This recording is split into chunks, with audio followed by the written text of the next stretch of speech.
Eu não sei se eu sou a pessoa mais adequada para falar sobre alegria, porque a alegria é o meu oxigênio. Se eu não tiver alegria no ambiente que eu vivo, com as pessoas que eu me relaciono, nos trabalhos que eu realizo, eu simplesmente acho que é uma perda de tempo.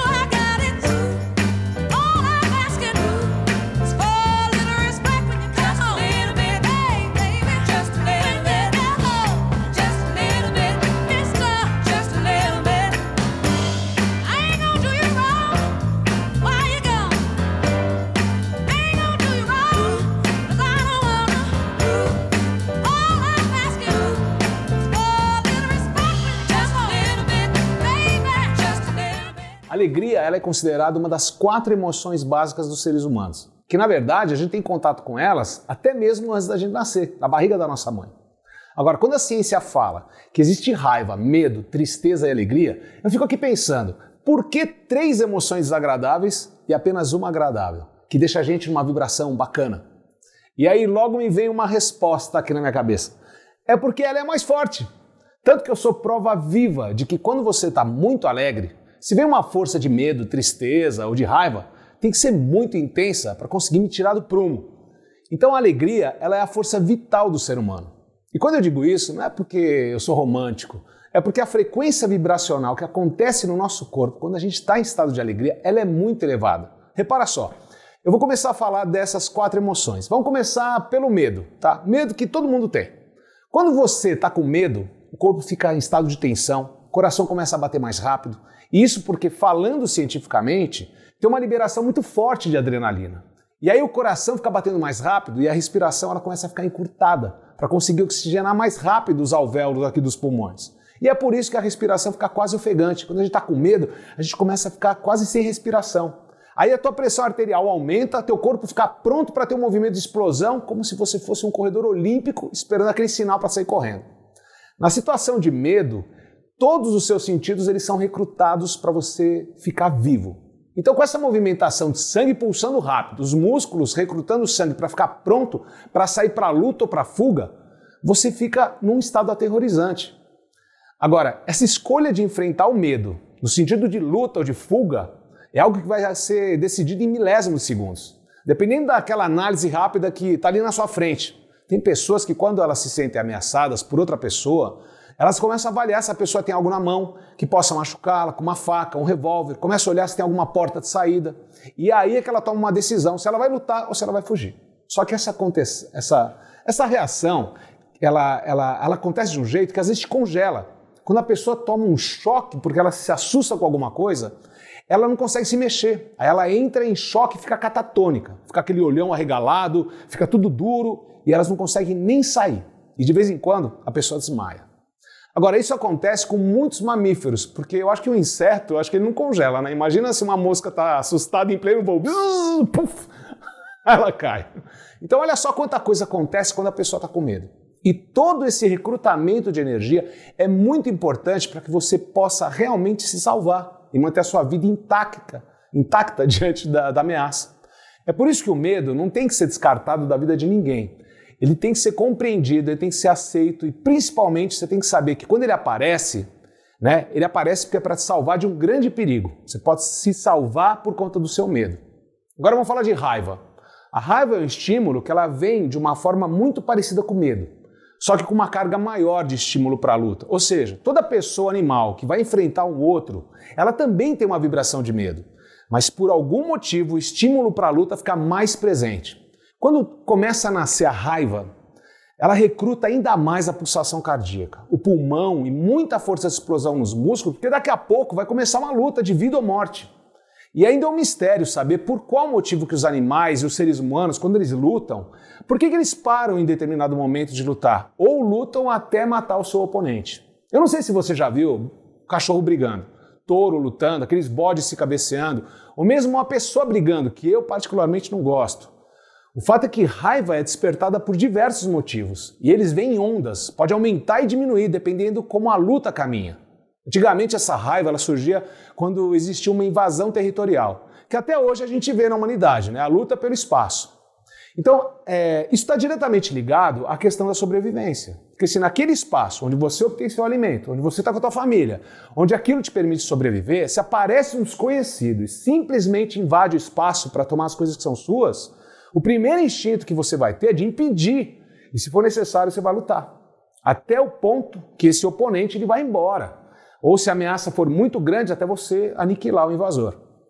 Na sociedade que a gente vive, por conta de uma série de fatores culturais, ambientais, políticos e sociais, esse gatilho da raiva ficou muito fácil de ser acionado. É o tal, tô com os nervos à flor da pele. E a pessoa, por muito pouco, ela se dispara em violências verbais, físicas, ou seja, a raiva quando utilizada para defender algo que é da sua propriedade, ou defender uma pessoa, um animal enfraquecido, ela é positiva. Mas se ela é utilizada meramente por contrariedade de opinião, ou mesmo por conta de você torcer por um outro time de futebol, aí realmente é uma emoção que alimenta a ignorância. Ok, e agora vamos falar da tristeza. Que só de falar da palavra tristeza dá uma certa introspecção, uma fraqueza, uma vontade de ficar sozinho sem ninguém incomodar. Mas afinal, o que é tristeza? Por qual motivo que a gente fica triste? Eu fico me perguntando qual é a função da tristeza. E na minha opinião, como eu acredito que todas as emoções têm um papel muito importante na vida da gente, a tristeza é a que tem a competência de baixar a nossa atividade e fazer com que a gente fique mais reservado, menos ativo, mais calado. A tristeza geralmente ela está presente quando em algum momento a gente tem uma perda, quando algo que a gente quer muito não acontece, quando uma pessoa que a gente gosta adoece, quando uma pessoa ela nos deixa, ela morre, quando um amor não é correspondido.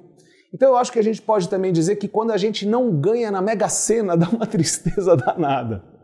E a tristeza é um momento que permite a gente ficar mais com a gente, refletir sobre as situações, né? A gente consegue ter momentos mais tranquilos para que a gente possa avaliar aquela situação, conversar mais tranquilamente com as pessoas que realmente a gente confia. E tem a capacidade de fazer com que a gente transborde em lágrimas e soluços. E a gente tem que respeitar, porque é uma forma de purificar os pensamentos. Aquela coisa de homem não chora é uma grande balela. As emoções e as situações mais difíceis de lidar, elas geralmente estão ali na tristeza. Histórias antigas dizem que as lágrimas tinham o poder mágico de revelar as mais verdadeiras emoções que as pessoas sentiam. Isso a gente vê nas histórias como do Harry Potter. Tem lá alguns capítulos que revelam que as lágrimas de uma pessoa ajudam a trazer memórias e você consegue paz e equilíbrio naquelas situações mais confusas, onde a tristeza tem sim uma importância. A questão é que a pessoa ficar muito tempo triste e muito tempo melancólica, ela vai acabar se fechando demais. E isso pode levar ela para um processo de depressão, o que pode refletir também numa questão de debilidade física. Então não é bom ficar muito na tristeza. Bom, depois da gente passar pelo medo, pela raiva e pela tristeza, que rufem os tambores, pois vem aí a nossa maravilhosa, energizante Mega Blaster Plus brilhante, a alegria! Mas antes de falar dessa fortaleza, eu quero te perguntar uma coisa e eu quero que você me responda sinceramente. Presta atenção.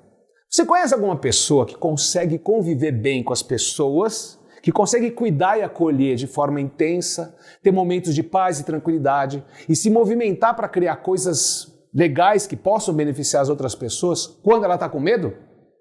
Você conhece alguma pessoa que consegue se relacionar bem, consegue ser organizada, consegue trabalhar junto com os outros, consegue motivar os seus colegas ou os colaboradores de trabalho para que eles tenham motivação, sejam mais produtivas quando ela está com raiva?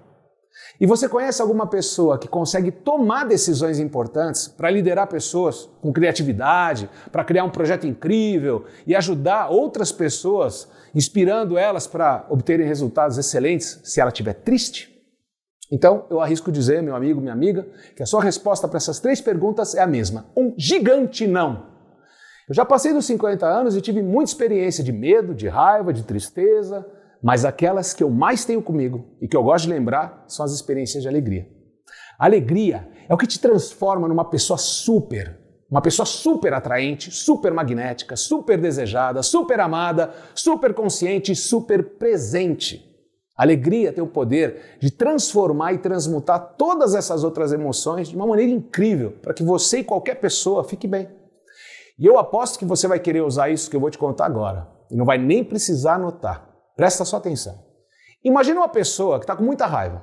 Aí se você chega com calma, olhando no olho, com aquele espírito de alegria, de trazer essa pessoa para um momento mais tranquilo e usando palavras de apoio, sorrindo e trazendo coragem, você consegue fazer essa raiva esfriar e até ir embora.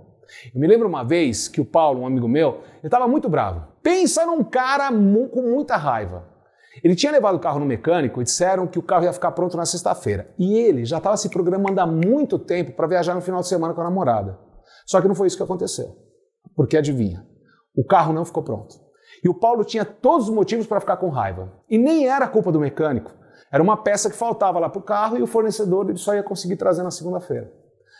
O Paulo estava com muita raiva. E aí eu fui conversando com ele de uma forma respeitosa, fui trazendo um pouco de humor para a situação. Fui falando para ele assim, imagina só se esse cara te entrega o carro, Paulo, meio assim numa gambiarra para te ajudar, e aí você fica no meio da estrada parado. Gente, eu não sei se você já ficou no meio da estrada, mas imagina só você ficar no meio da estrada no começo da sua viagem, e aí você ficar com o carro na mão, voltando de guincho e não curte nada. Então eu fui falando isso de uma forma divertida, mas sem invalidar o que ele estava sentindo. Porque se você quer deixar uma pessoa com mais raiva ainda, é você começar a brincar com aquilo que naquele momento para a pessoa é sério. Enfim, eu fui ali com o meu jeitinho, usando essa simpatia e a empatia, sorrindo, falando num tom mais acolhedor e dizendo, relaxa amigo, calma, não vai adiantar nada você ficar com raiva, não vai adiantar nada, a raiva não vai fazer seu carro ficar pronto. Esfria a cabeça, vamos pensar, sei lá, num outro jeito de resolver isso. Bom, enfim, o Paulo ele foi se acalmando, deu umas risadas comigo e no final ele me agradeceu. Porque ele falou que se ele não estivesse lá, ele disse que talvez ele até partisse para cima do mecânico. Dava um supapo nele, dava uns tapas nele, vixe, olha só a besteira que podia acontecer. E como eu fiz isso? Usando alegria. No final ele conseguiu o carro do primo dele emprestado, curtiu o final de semana, na segunda pegou o carro e ficou tudo bem. Tá vendo? Então da mesma forma, se você tiver com uma pessoa que está muito triste, por exemplo, se você chegar perto dela e falar palavras positivas, começar a trazer a pessoa para uma situação que ela está vivendo, mas de uma maneira mais bonita, leve, mais branda, bem-humorada, traz alegria, pede para a pessoa respirar, para ela se acalmar, para ela ficar mais altiva, dá um sorriso, pouco a pouco, a tristeza, que é cheia de água, vai esquentando e essa água da melancolia, pouco a pouco vai evaporando. E aí a tristeza vai se mandando e a pessoa fica bem. Isso acontece da mesma forma com as pessoas que estão com medo, porque com palavras encorajadoras, você ajuda a pessoa a melhorar o seu sentido de orientação. Então você pede para uma pessoa com medo, ela perceber onde ela está, olhar para o espaço, os detalhes, os objetos, para que ela possa ter presença. Aí ela começa a se sentir acolhida com você, vai voltando à segurança e aí esse medo vai indo embora. E até por telefone isso dá certo. Bom, eu não sei quantas situações de medo você já passou, mas eu tenho certeza que é muito bom quando tem alguém do nosso lado para ajudar a gente. E para a gente ficar alegre quando o medo, ele está ali presente, e aí ele passa. Então, com isso tudo que eu te trouxe aqui, eu acredito que já dá para você entender que a alegria é a nossa melhor e mais potente vibração na vida. É a alegria que traz serenidade, que gera confiança, que dá autonomia e liberdade para a gente viver bem. E é por isso que eu falo para todo mundo, a alegria é a nossa força.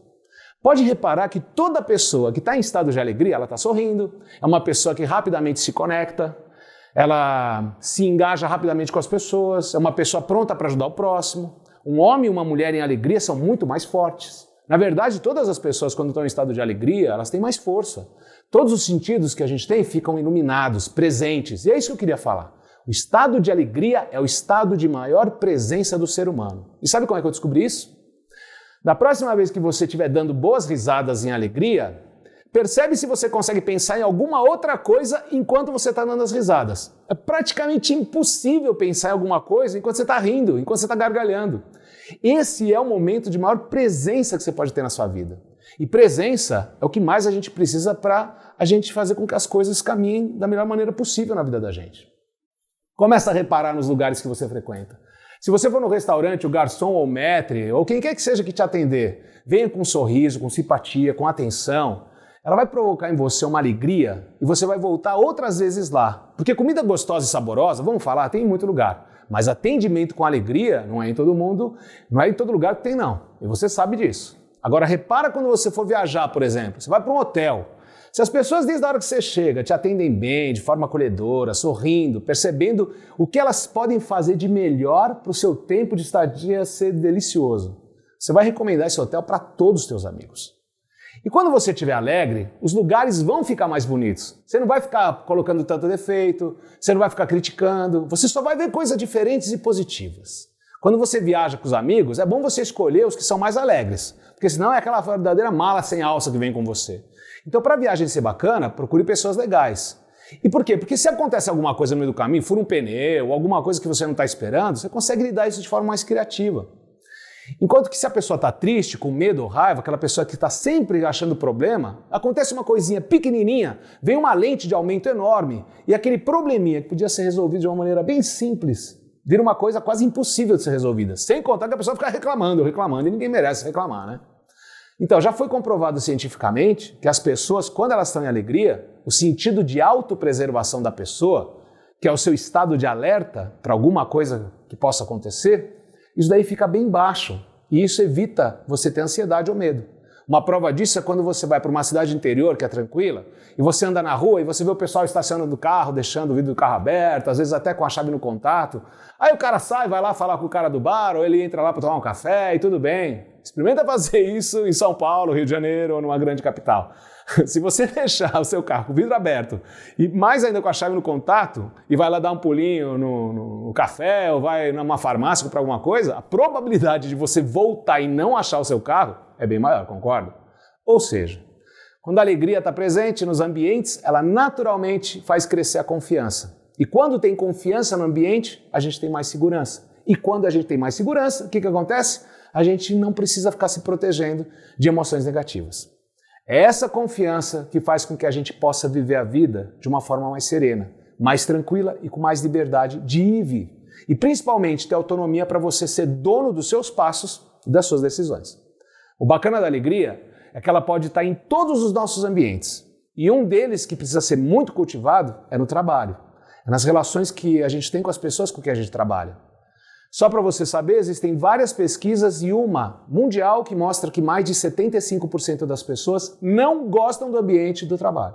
O que é muito sério, né? Porque se a gente precisa trabalhar para poder viver e a gente não gosta do ambiente, eu só posso tirar uma conclusão, que as pessoas sofrem diariamente e invariavelmente elas vão ficar doentes. Porque se você trabalhar num lugar que você não gosta, você vai ficar doente. Então, cada dia que passa, a gente ouve mais e mais que o número de pessoas é maior, de pessoas frustradas, que entram em depressão, que levam uma vida estressante, ficam tomando remédio para dormir, estão cansadas, infelizes. Homens e mulheres se desdobrando para dar conta de fazer as atividades, de cuidar dos lares, da educação dos filhos, e sem tempo para ter os sagrados momentos de alegria e tranquilidade, que são muito importantes para que a sua saúde esteja presente.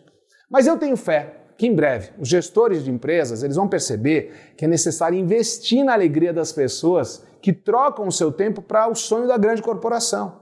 E essas empresas elas vão ser mais espiritualizadas. Lembrando que espiritualidade não se trata de falar de religiões, mas sim a espiritualidade de se relacionar da melhor maneira possível com o próximo. O estado de alegria é a representação maior da presença da espiritualidade. Olha para a história da humanidade e percebe se os grandes nomes que fizeram bem para a humanidade, se eles trabalhavam usando raiva, tristeza ou medo. Pelo contrário, as pessoas que fizeram diferença na raça humana, de forma positiva, eles primavam pela alegria, pelo respeito, pelo bem-estar e pela vida. E eu espero e desejo que tenha ficado claro para você que vale a pena você investir na sua alegria e de todas as pessoas ao seu redor, inclusive de todas as pessoas do planeta. Porque uma coisa eu vou te garantir, quanto mais você exercitar o seu sorriso, o seu riso, o seu olhar sincero, a sua escutativa, a sua gentileza, a sua gratidão, a sua atenção, o seu acolhimento amoroso, tudo isso e mais uma série de outras coisas legais que você com certeza sabe fazer, ou se não sabe, eu tenho certeza que você gostaria de receber, tudo isso semeia alegria e melhora a vida de todo mundo. E lembrei que tem mais uma coisa. Alegria, para acontecer rapidinho, tem uma coisa legal para você fazer. Brincar. Isso mesmo, brincar. As pessoas não brincam mais. Na verdade, a época que a gente mais brinca é até os 10, 11, 12 anos no máximo. Depois a brincadeira começa a desaparecer. E o pior é que as pessoas começam a achar que brincar é algo que não é legal a partir de uma certa idade. Mas pensa comigo, qual é a época da nossa vida que a gente é mais criativo? Onde a gente usa mais a imaginação? Onde não tem limite para imaginar as coisas que qualquer pedaço de papel ou um lápis na mão acolhe num mundo incrível, com coisas sensacionais. E aí eu te pergunto, qual foi a última vez que você pegou uma folha de papel e uma caixa de lápis de cor e desenhou? Quando foi que você fez a sua última obra de arte? Quando é que você pegou um pedaço de argila na mão e fez uma escultura, aí desmanchou, aí fez mais outra, desmanchou? Quando foi a última vez que você escreveu uma redação sobre um tema que você gosta muito? Agora me fala, Quando é que foi que você se reuniu com os amigos para fazer simplesmente jogos dentro de casa? Ou simplesmente para contar piada, dar boas gargalhadas? Por sinal, quantas vezes por mês você dá boas gargalhadas? Você dá risada todos os dias? O que você faz para se divertir na sua vida? Se você tem um companheiro ou uma companheira, quantas vezes você se pegam rindo juntos, ou mesmo com seus filhos? Quantas vezes você faz uma piada, uma brincadeira com a pessoa que você ama? Eu vou te contar um segredo, e é uma visão minha. Chega aqui mais perto. Eu acho que não existem emoções separadas. Eu acredito que existe uma frequência como se fosse um rádio, que tem várias estações, mas é a mesma onda. E aquela onda, quando está numa frequência baixa, ela está ali na raiva, lá embaixo. Aí ela sobe um pouquinho, chega na vibração do medo. Aí sobe mais um tiquinho só e ela está na tristeza. Mas de repente acontece alguma coisa que faz a frequência subir bem para cima e vai subindo e faz você sorrir. E aí você está numa frequência de vibração alta, a frequência da alegria, onde a vida flui pelo seu coração. Flui a vida, fica no estado que ela merece, o estado de felicidade. Meu nome é Roberto Caruso e eu sei que a minha missão é estar em alegria com o maior número de pessoas que eu puder. É atuar no maior número de lugares para ajudar as pessoas a reconhecerem a sua própria alegria. É me transformar no que eu precisar para acordar as alegrias adormecidas e fazer com que ela esteja presente todos os dias. Se por acaso, agora, nesse exato momento, você está com um sorriso leve nos lábios, é porque a alegria está começando a transbordar em você. É porque algo despertou a alegria que mora aí dentro de você. E a janela abriu uma frestinha por onde entrou luz. Por isso, coragem. Abre essa janela, abre a porta, deixa a luz da sua alegria vir para fora. Não segura ela só para você. Espalhe ela por aí. Pois é o tipo de contaminação que só traz saúde e não doença. Para fechar, eu quero trazer duas frases, ou melhor, três frases, duas que não são minhas, e a última é. A primeira frase é de um cara que levou a alegria a sério e criou uma verdadeira terra de alegria, que é o Walt Disney. Ele diz algo que se tornou um valor que faz parte da minha missão. Ele diz assim: prefiro divertir as pessoas na esperança que aprendam do que ensiná-las na esperança de que se divirtam. A outra frase é da nossa maravilhosa escritora brasileira Cora Coralina. E ela diz assim: é impossível colocar mais dias em minha vida, mas é sempre possível colocar mais vida nos meus dias. E a última frase é da minha autoria. O sorriso aproxima e liberta as pessoas. O riso as une e as fortalece. O meu desejo é que as pessoas divirtam-se com alegria, que aprendam tudo o que lhe é necessário. Meu desejo é que você possa colocar mais vida em cada um dos seus dias e que o sorriso te aproxime e te liberte para os risos que te una com as pessoas e fortaleçam a tua vontade de viver. Da mesma forma que o sol te ilumina, que a alegria seja o guia de cada um dos seus dias. Muito obrigado, Deus te abençoe e até uma próxima oportunidade em alegria.